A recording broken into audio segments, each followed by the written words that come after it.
Okay, good evening, everyone. My name is Celeste de la Cabra. Welcome back to the channel. Um, you all seem to really enjoy my last impromptu sale video for the Vinegar Syndrome warehouse sale, so I thought I would do that again for you all and cover this new Kino Lorber fall sale. They're just calling it the fall sale. No special catchy title this time, I guess. Um, really the only way I can justify doing these videos is if I don't edit them, so we're not going to edit them, at least to the best of my ability. If there's any particularly egregious errors or gross noises, I'll do my best to cut it out, but otherwise this is going to be a little bit more like a live stream feel, a little bit more casual. So yeah, let's go ahead and get started and take a look. Okay, so it says fall sale ends Tuesday, October 10th, over 700 titles included. It feels like we just had a Kino Lorber sale, and I actually didn't pick up anything the last time around. It just wasn't really in the budget, and I don't know, these things come around so often, I didn't feel like I had to have anything that time. But this time, I'm having a bit of a hard time whittling down my cart. So, we'll have to see how that goes. But let's go ahead and just cover what's, actually on sale this time. Because they do cycle out every sale. You're not really going to get the same items twice. Yeah, and I'll just offer my recommendations, tell you which ones have superior Region B releases, at least to my knowledge, and we can go from there. So right out of the gate, 3 Days of the Condor. I believe this just came out, so that's pretty crazy that it's already on sale.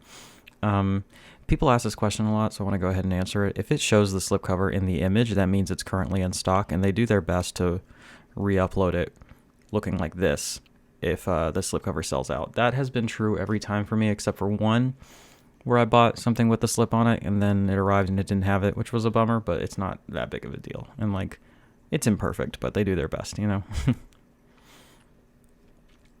This 12 Angry Men, I don't recommend buying unless you already have the criterion of the original and you don't care about 4K, because their 4K release of 12 Angry Men includes this version, so you don't need to buy it twice. L'amour braque, Mad Love. This is a Andrei Zulawski joint. And it's only $8.99, and it's loaded with special features. I'm definitely considering getting this. It's in my cart right now, and we'll see how it goes. Angel, Marlene Dietrich. This is an amazing film that I highly recommend. It's Ernst Lubitsch, one of the great directors of all time, and Marlene Dietrich, probably my favorite actor. Just doing what she does best. It's one of her better films, I think. I really recommend that.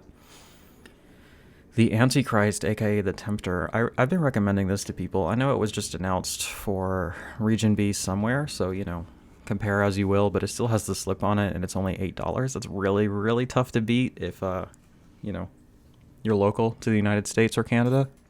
This is just an Exorcist ripoff, but it is actually set in Italy, so there's a much closer connection to, the Catholicism at the heart of that story.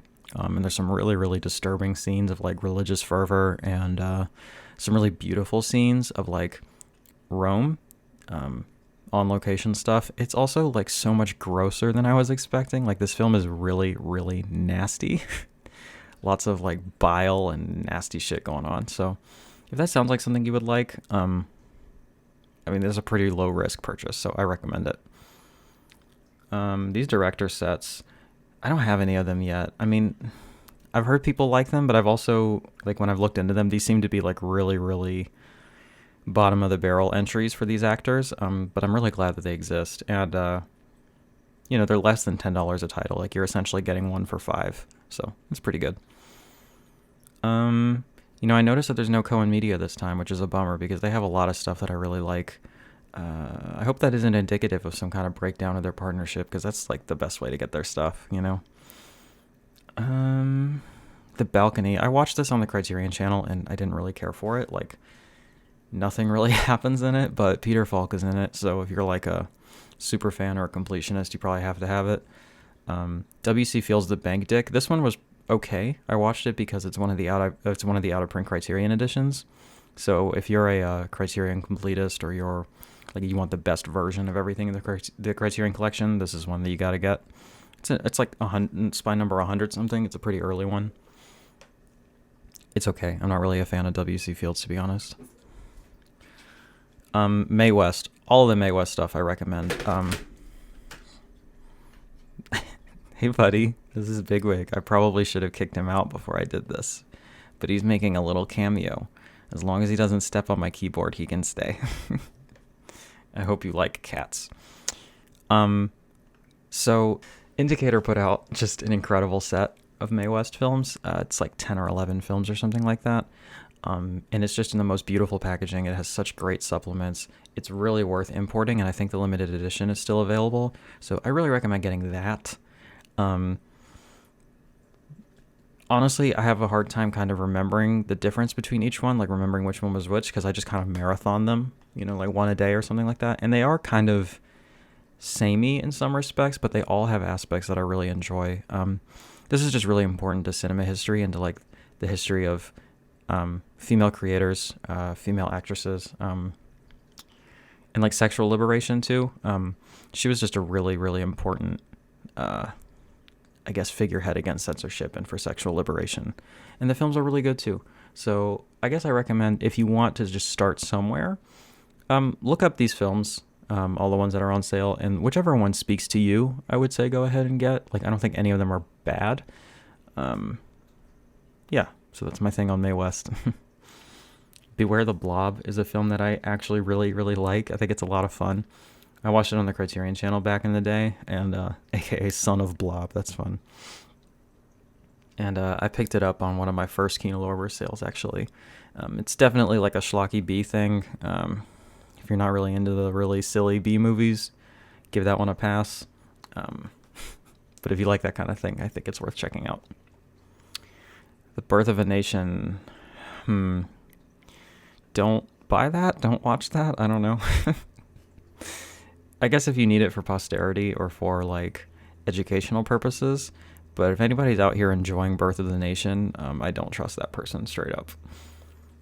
Blackmail. This is an early Hitchcock that I think I watched it on the Criterion channel. It's okay. I mean, if you're a Hitchcock completist, you gotta get it, but this one's not that special, I don't think. Blue, Derek Jarman. There is a superior Region B version of this with more extras, but if you don't really care about that, or if you're only Region A only, I've heard a lot of really great stuff about this. This is just like a static blue image that's narrated by the director, I think, as he's like, it's a film about his dying of AIDS, if I remember correctly. It's like a really important queer director, and this is one of his final works, I think. I hope I'm not getting any of that wrong, but that's what I've heard about it, and I've been meaning to see it for a long time. Bluebeard's Eighth Wife. This one just got an Indicator release as well, but for $9, that's hard to beat. It's such a fun film. It's an Ernst Lubitsch film about a guy who's about to marry his eighth wife, and it's just a really, really great screwball comedy, like a golden age screwball comedy. If that's like your kind of thing, absolutely pick this up. The Indicator is going to be better. I think it has more features, but again, this is more affordable and more accessible. So that's page 1. We got how fucking many of these? 10? Oh boy. Maybe we can pick up the pace. Probably not. The Card Player. This is a later era Dario Argento that they can't seem to get rid of. I bought it, but I haven't seen it yet, so I can't say anything about it. I'm always eyeing this Cary Grant collection. Cary Grant is one of my favorites, but haven't quite gotten there yet. The Chant of Jimmy Blacksmith is fucking amazing. This is such a brutal, harsh, and angry anti-racist Australian film about the mistreatment of Indigenous people in Australia. It's so good and cathartic and violent. Yeah, it has a Eureka with better artwork and more features, but for $8, if you just want to give it a try, go for it. But the Eureka website has free shipping to the States, so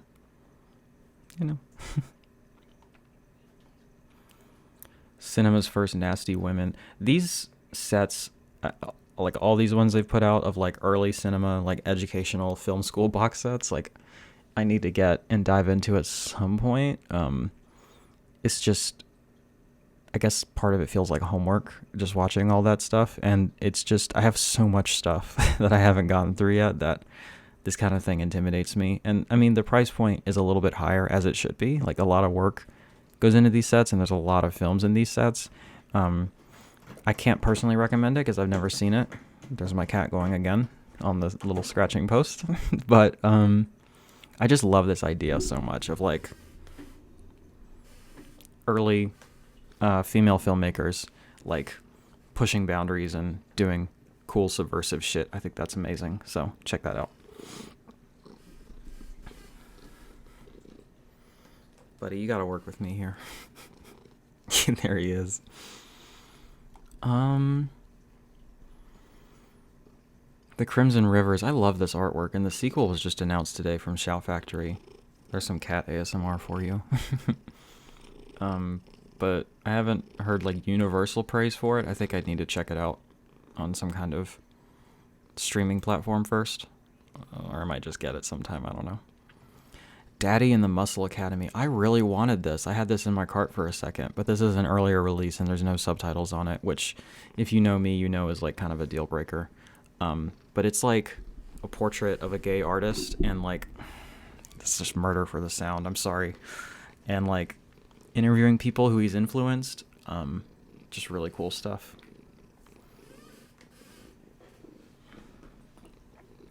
Dawn City Frozen Time is something I've been meaning to watch for a while. It's like a documentary about like a bunch of old silent films, and the original reels were literally found like frozen in a glacier or something. Like so many lost films that were just found in this really crazy way. Yeah, I haven't seen it, but it sounds really interesting. Death Wish on 4K. The 4K looks great, and if you like this film, you should get this. I didn't.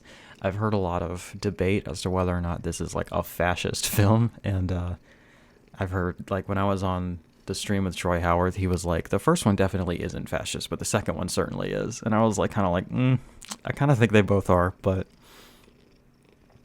the questionable politics of this aside, it is a very stylish, kind of gritty crime film, and it's worth watching, I think. But if you're a fan, this 4K is definitely a good option. More Marlene Dietrich. I want to wholeheartedly recommend Diary of a Mad Housewife. This is one of my favorite films I've ever seen. I don't know, just an incredible feminist film. Just hilarious. It's like one of the funniest films I've ever seen. It just really kind of dives into this idea of like shitty dudes and the wives who have to put up with them. I love it so much. It has an indicator, but they have different features, so I have both. So I think this is as good a place as any to dive in and give it a shot. Dr. Five's double feature. This is the one that I bought when it had a slipcover in the picture, and then I didn't get one, so that's a bummer, but whatever. Hopefully I'm not missing anything. I'm trying to go through these as fast as possible. I think this just came out. The Drottman's contract. It's Peter Greenaway. Drowning by Numbers, Severin just put out. He's a filmmaker that's supposed to be really incredible, but I haven't dived in yet, so I can't personally recommend it yet. I have this exact copy of Emmanuel rented. It's sitting on my little rental stack right now, but haven't gotten around to it yet, so, you know. More Mae West. I love her. Eternal Sunshine of the Spotless Mind is one of my all-time favorite films. Top 25, probably.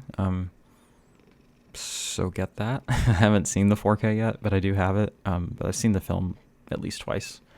And it is one of a handful of films that consistently makes me, like, deeply sob when I watch it. So there's that. Fernando de Leo Crime Collection. I've heard from Ryan over at Disconnected that these are amazing films, but the transfers are not that great. So I guess go in with those caveats aside. Man, you film noir fans are eating good. Like, this is ridiculous.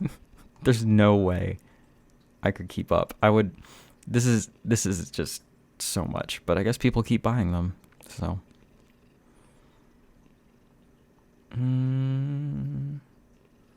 The Flesh and the Fiends, Peter Cushing. I don't know that one, but that seems fun. Un Flic, Dirty Money, that directly translates to a cop. This is an Alain Delon kind of French crime film. It's really, really good. I need to pick it up at some point. I don't have it yet, but it's really good and I recommend it. They have Reefer Madness and Sex Madness. All this like golden age exploitation stuff is really fun looking to me. they're definitely more like historical documents or like roast material than they are anything to be taken particularly seriously. But from a sociological standpoint, preserving this stuff is important and probably really interesting, but I haven't seen most of this. The Forbidden Room is one of my favorite Guy Madden films, and at $9, that's a really, really good price. I got to get that one eventually. If you're not familiar with Guy Madden, you probably should be. And I think this is, well, I want to say it's a bad place to start, but there's not really a good place to start with his stuff, to be completely honest with you. Because his stuff is just so weird and abstract. But this is one of my favorites. I think it's beautiful and really out there and bizarre. Force of Evil is a really, really great classic film noir. This is a pretty brand new release with the slipcover still. This one's in my cart right now. But if you're into classic film noir, this is a pretty bulletproof one. A Foreign Affair. This is by the man Billy Dubs, starring Marlene Dietrich. My cat has decided to make this as difficult as possible for me, and I'm definitely not frustrated. We love him. He's the best. This film is really good. It's not as good as I was hoping with those names attached. Billy Wilder is one of my all-time favorite directors, and I've already stated how much I love Marlene Dietrich. This is still really good, though, and I do recommend it. It's Francois Truffaut collection. 1, 2, 3, 4, 5 films for $25. I mean, you're getting them $5 a piece with the slipcover still. Just saying. I always see this Fritz Lang set of his silent films for $70. I mean, that's 12 films, so that's not bad per disc, but like, I don't know. Silent cinema is something that's a little bit more challenging for me to get into. It just kind of depends on the film. Some of them are real chores for me, and some of them I just really like. Okay, so it has Metropolis, which I've seen. Dr. Mabuse the Gambler, which I've seen. Destiny, which I've seen. Okay, so I've seen a handful of these, and I don't like the ones I've seen, except for Metropolis, to be honest. I'm sorry. A Girl Walks Home Alone at Night. I can't believe this doesn't have a 4K yet, but this is a really cool Mexican vampire film. I saw this at university. It was screened by somebody or another, and I really enjoyed it. I'm due for a rewatch, though, I think. Go West, Young Man. Going to Town. Again, all these I recommend. The Great Train Robbery is one that I'm interested in, but there's a kind of yin and yang going on here. It stars Sean Connery and Donald Sutherland. Sean Connery being one of my least favorite actors of all time, and Donald Sutherland being one of my favorites. We'll see who wins out on that one, I guess. I'm surprised this slipcover sold out so fast. This just came out. So, I mean, if you're really hardcore about the slipcovers, which for Kino I'm not, but I understand people who are, and I know that they are out there, so to speak,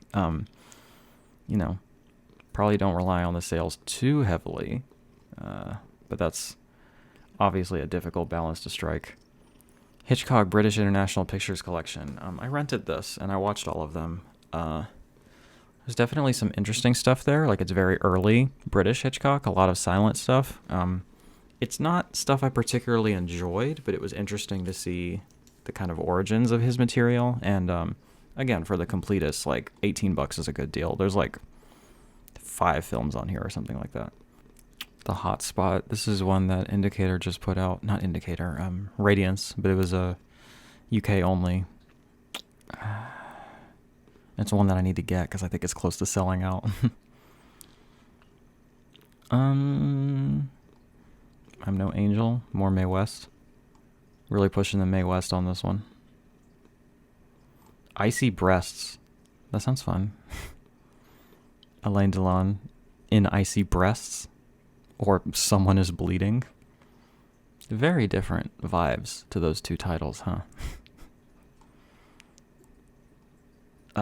Irma La Douce. This was one that I had mixed feelings about. It's a Billy Wilder, and I did really like it overall, but it is so long, and it takes so many plot turns that, like, I think by the end of it, it landed in a place that I wasn't stoked about, from a thematic standpoint. but it's a really wild film, and it's quite the journey that it takes to get there. It says 4K restoration on it right there. I just feel it in my bones that I'm gonna buy this and not end up rewatching it and then have to upgrade it. You know, Ingrid Bergman starring as Joan of Arc. That sounds fun.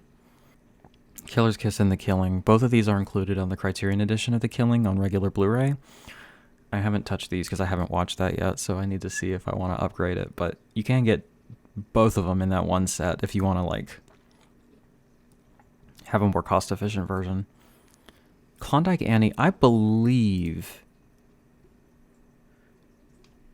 I'm pretty sure this was my favorite in the set. So maybe start with this one. I don't know. This looks really fascinating and really depressing. The Lady from Shanghai, that one's in my cart. It's Rita Hayworth and Orson Welles, and the beautiful artwork. Yeah, that's a winner, I think. Last Year at Marienbad, this is an incredible film. It's, among the most challenging and bizarre films I've ever seen. It's also one of the most beautiful.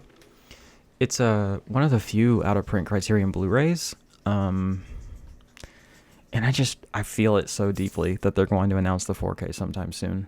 But, maybe it's worth looking into the features to see if it's worth having both. And also, if you've never seen it, this is probably a good way to do that. The Long Goodbye is an excellent film. I have this one.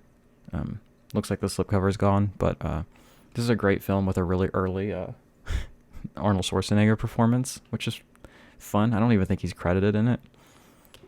Lorenzo's Oil, I probably need to rewatch this. We watched it in like a biology class in high school, and everybody was making fun of it for its more melodramatic tendencies, which I felt was rather insensitive given the subject matter. But I love Susan Sarandon, our sapphic mommy, right? Oh boy. Madchen in Uniform is an incredible film. This is one of the earliest, like, depictions of lesbianism. I'm not going to call it a lesbian film necessarily. It's about a women's boarding school. It might be one of, if not the first, girl-on-girl kisses captured on a film. It's a German film. It has an incredible commentary from Jenny Olsen on it. But the BFI does have a version with more features, including that excellent commentary. So I'm holding out to get that one, but this is great. Oh, there's 11 pages. Excellent. Man on the Moon I really like. It's a kind of a biopic of Andy Kaufman. Jim Carrey gives a great performance. The Manchurian Candidate is an amazing film. This is the one that they sniped from Criterion, and I don't have that Criterion, so I think I'll just go ahead and skip to this one. And I like the artwork on this a lot better. This one's in my cart right now. I could talk about this film. It's so fucking good. Like, I could keep talking about it. I try to recommend it every chance I get. Like, I don't know. Ernst Borgnine just gives such a good performance, and I feel like this is a really kind of progressive take on relationships for the time that it was made. It's just a really sensitive and loving portrayal of these two people and all their flaws. This feels like very early autistic representation. It's one of my favorite Best Picture winners, and it just doesn't get talked about enough. And this slipcover is still in stock, which is crazy, but please go buy this. It's so good. Okay, see, here's Metropolis for $20. If you want that, you might as well get that silent film collection, right? What's up, buddy? Oh boy, here you go again. Come here. Yeah. Okay. What are you doing? Come here. Oh, he knew that Avery wasn't joining me for this one, so he's like, you need some kind of co-star. And there he goes. Okay. Mississippi Burning is one that I'm always thinking about and passing up. Buddy. This Mr. Wong collection, 1, 2, 3, 4, 5 films for $30. I mean, that's pretty good, but I feel like this can't be racially sensitive, right? Like, that's gotta be a rough one. but it's the man Boris, so I don't know. They're probably worth watching, even with their inherent flaws. My Little Chickadee. This was the one W.C. Fields film that I could stand because it had Mae West in it. This Needful Things just came out, so that's cool. Night Tide has an indicator. It also has a really fancy limited edition that's been gone that I really want. Yeah. Marlon Brando, The Nightcomers. I really like this film. It is really fucked up and kind of subversive. And people hate it, but I think it's so out there. And like Marlon Brando gives like a really unhinged performance, and there's just really crazy like psychosexual stuff going on in it. And yeah, I'm a big fan. Nobody's Fool here. This is only $15. I think I heard that this one wasn't selling very well, so I guess pick that up if you want to support this film and films like it. Nosferatu, I mean, it's a great film. I have the Eureka edition of it because it has like the sickest artwork and it has more features, but also I feel like this has to get a 4K at some point, right? Like Eureka just did Dr. Caligari. I feel like this is a strong candidate for one they'll do next. That's just my speculation, but Outrage. This is in my cart. This is the first time the word rape was ever used in an American film or in a film ever. It's a very early female director too, and it's apparently like a really, really powerful portrayal of women's rights, sexual assault, all that kind of stuff. I know that Alexandra Heller-Nicholas is a really, really big fan of this film, and I'm a fan of her work. So it has an imprint release that has her commentary on it, and this one doesn't have that, but it does have an Imogen Sarah Smith, who I'm also a big fan of, and this is a third of the price. So I think I'll probably go with this one to watch the film first, and then if I really, really feel like I need it, I can always import the imprint later, and then I'll have both. Passion in the Desert. This film looks really fucking weird. Paths of Glory is an all-timer, one of my all-time favorite films. Should probably get that, right? I have this. I haven't watched the 4K yet, but I've seen the film like 3 times. It's really powerful, and it's really hard not to finish watching it when you start. It's one of my favorite Kubricks too. Like it might be my second favorite after The Shining, I think. Pioneers of African American Cinema. It's kind of embarrassing to me that I don't have this. This is so important what they're doing here, and I have seen a handful of films on it because all this stuff was streaming on the Criterion channel forever. There's a film on here called Within Our Gates that I want to recommend as like one of the more powerful films I've ever seen, and like a really, really important and incredible early film. From, I think it's a silent film. It's one of the best silent films I've seen, if that's true. But it's just really incredible. It's very short, but it has a lot of interesting and really bold things to say about, well, race obviously, but specifically as that relates to and intersects with Christianity and faith in general. Poison. This is another one that I just keep passing on, but I need to get at some point. Todd Haynes, who I'm a big fan of. Haven't seen this one in particular, but yeah. Planet of the Vampires, Mario Bava. I need to grab that at some point. See, the thing is, there's like 700 titles here. It's ridiculous. Like I have to draw the line somewhere and like pick my battles somewhere, right? The Raven. This and a bunch of the other Vincent Price Poe joints here are in a set from Arrow, the 6 Gothic Tales, and I believe this is one of them.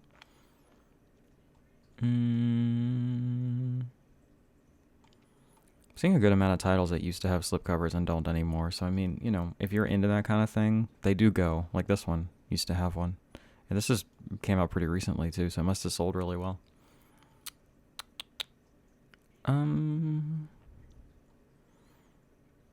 Sebastian. This looks really amazing. Another Derek Jarman. I just haven't actually watched it. But man, that art is something else. And I remember when I read the synopsis, I was like, damn, I need to see that.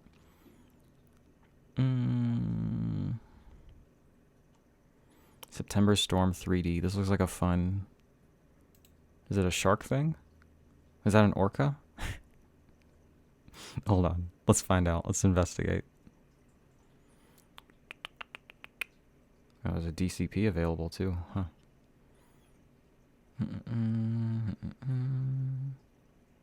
The first film to include color underwater 3D footage. That's a lot of descriptors. How many films even have that in total, honestly? Okay, it doesn't say. But I like this poster a lot. The Silence of the Lambs. I've been happy with my Criterion, but I don't know. Maybe one day I should upgrade and have both. I'm not like as big of a fan of this as other people, even though I do really like it. So I don't know. Let me know if you have an opinion on that. This Silent Avant-Garde is in my cart right now, and I'm thinking about getting it. I just really love this idea, and I want to support this kind of thing. Just like 21 experimental short films all put together. It's just so many things that don't get the love they deserve on physical media, and it just kind of combines all of them. Like you get silent films, short films, and experimental films all in one. I think that's really cool, and could be really enlightening. And I like short film compilations because you get a lot of interesting ideas in a relatively short amount of time, and you can just kind of watch them back to back to back, and you've kind of had a feature-length experience with like 21 different ideas, you know? I think that's really cool. What else we got? Some Like It Hot. You know, shit, I hadn't thought about upgrading this, but I do have the Criterion, and fuck, it looks like this has just about all of the stuff that's on there, and then some new stuff, so maybe I need to get this and replace that. I don't know. I love this film so much. Another from the man Billy Dubs. Staying Alive. This just came out, so that's interesting. Taking a Pelham 123. I've talked about this on the channel already. This release in particular. I can't believe the slipcover is still in stock. I thought this would be a hot and fast seller, as it were. Another one of my favorites. One of the best New York City films I've ever seen. Just fucking get this or watch this or something. It's so good. Jafar Panahi's Taxi. This was one that I watched on the Criterion channel. It's really, really interesting. If you don't know anything about him, he's a Iranian filmmaker who has gotten in a lot of legal trouble for making the films that he's made, but he just keeps doing it. He's just like a fucking Chad, alpha male, fucking Sigma, fucking cool dude. I don't know. But yeah, this is just him playing a taxi driver or impersonating a taxi driver. It kind of blends the line between fiction and documentary. And he's just kind of talking to the people in his car about films, about cinema. It's just really fascinating. I really like it, and I recommend it.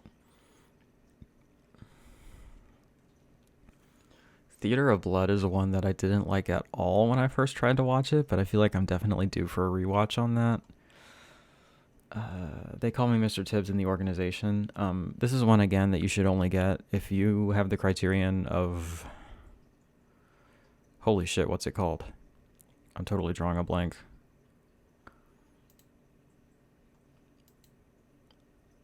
Fuck, what is it called? In the Heat of the Night. God damn it. If you have that Criterion and you don't care about 4K, this will get you your sequels for $5 a piece. But their 4K includes these two sequels, which is crazy. They went that away and that away. It's only $6, but I've heard nothing but bad things about this. Thirst. This is a vampire film from Park Chan-wook, one of my favorite directors. I just feel like this has to get a 4K at some point, right? Like, right? I don't know. Maybe not. Thursday. I saw Thursday last night. They were amazing. That's probably the same thing, right? Tinker Tailor Soldier Spy. This is one of their early 4Ks, and it still has the slip on it. That's been hanging out for a while, huh? Tiger Shark. More shark exploitation.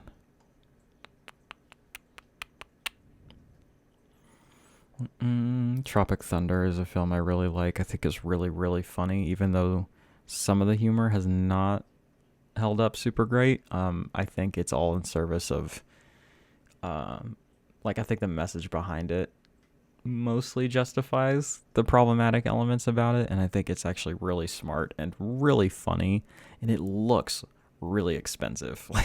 And I think it was really expensive. People always say, oh, you couldn't make this today. And like, yeah, you couldn't make it exactly like this because you'd probably have to be a little bit more sensitive, especially to disabled people.